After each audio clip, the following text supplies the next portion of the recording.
एक आवाज़ जो सिर्फ गाती नहीं बल्कि जज्बात बयां करती थी।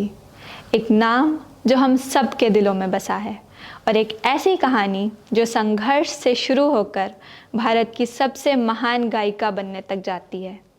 ये कहानी है आशा भोसले की। नमस्कार दर्शकों, मैं हूँ यशी श्रीवास्तव और आप देख रहे हैं आज की पूरी बात का एक नया एपिसोड।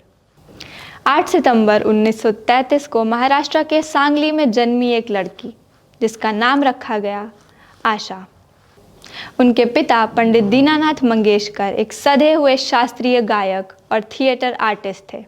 घर में सुर था, संगीत था, लेकिन किस्मत ने जल्द ही इम्तिहान लेना शुरू कर दिया। सिर्फ 9 साल की उम्र में ही उनके पिता का देहांत हो गया और उसके बाद शुरू हुआ जिम्मेदारियों का ऐसा सफ़र जो शायद पूरी ज़िंदगी चलता रहा। अपनी बड़ी बहन लता मंगेशकर के साथ मिलकर आशा ने गाना गाना शुरू किया, शौक़ के लिए नहीं बल्कि घर चलाने के लिए। पर यह सफ़र भी आसान नहीं था। एक वक्त था जब आशा भोसले को एक सेकंड ऑप्शन माना जाता था। फिल्म इंडस्ट्री में अक्सर उन्हें बी ग्रेड गाने मिलते थे, कैबरे सॉन्ग्स, डांस नंबर्स, यानी कि वो गाने जिन्हें लोग सीरियसली भी नहीं लेते। लेकिन आशा भोसले ने हर गाने को अपनी पहचान बना दिया। और फिर आया एक ऐसा नाम जिसने उनकी ज़िंदगी बदल के रख दी, ओ.पी. नायर, बॉलीवुड के नामचीन म्यूज़िक डायरेक्टर, जिन्होंने आशा की आवाज़ में वो खनक देखी जो किसी और में नहीं थी। और फिर आए लेजेंडरी हिट्स जैसे उड़े जब जब जुल्फ़ें तेरी, आइए मेहरबां और ऐसे अनेकों गाने जिससे आशा सिर्फ सिंगर नहीं बल्कि एक अलग ही स्टाइल बन गई। आशा भोसले की सबसे बड़ी ताकत क्या थी? गाने चाहे रोमांटिक हों, क्लासिकल हों, कैबरे हों या पॉप हों, उन्होंने हर गाने को अपना बना लिया। इसीलिए तो उन्हें क्वीन ऑफ वर्सेटैलिटी भी कहते हैं।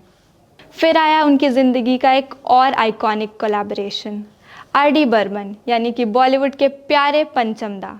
इन दोनों ने मिलकर बॉलीवुड म्यूज़िक की दिशा ही बदल दी। पिया तू अब तो आजा, दम मारो दम और चुरा लिया है तुमने जैसे गानों से उन्होंने सच में हम सबका दिल चुरा लिया था। आशा ने सिर्फ हिंदी ही नहीं बल्कि 20 से ज़्यादा भाषाओं में गाने गाए। इनकी कहानी इस बात की मिसाल है कि संगीत की कोई सरहद नहीं होती।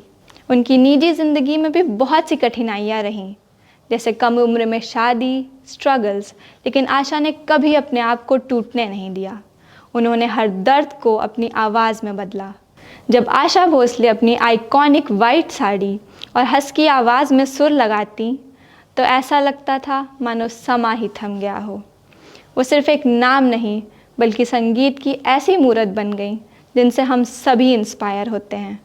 1000 से ज़्यादा फिल्मों में उन्होंने 12,000 से ज़्यादा गाने गाए और अनगिनत अवार्ड्स जैसे national awards, film fair awards और लाइफ टाइम अचीवमेंट अवार्ड्स। और इतना ही नहीं, साल 1997 में वो भारत की पहली गायिका बनी जिन्हें ग्रैमी अवार्ड्स के लिए नॉमिनेट किया गया। आशा भोसले की यह कहानी हमसे कहती है कि कला तभी चमक सकती है जब उसके साथ हिम्मत हो, वो जज्बा हो। तो ये कहानी थी आशा भोसले की, एक आवाज़ जो अब हमारे बीच नहीं है, लेकिन वो कभी भी खामोश नहीं होगी। धन्यवाद।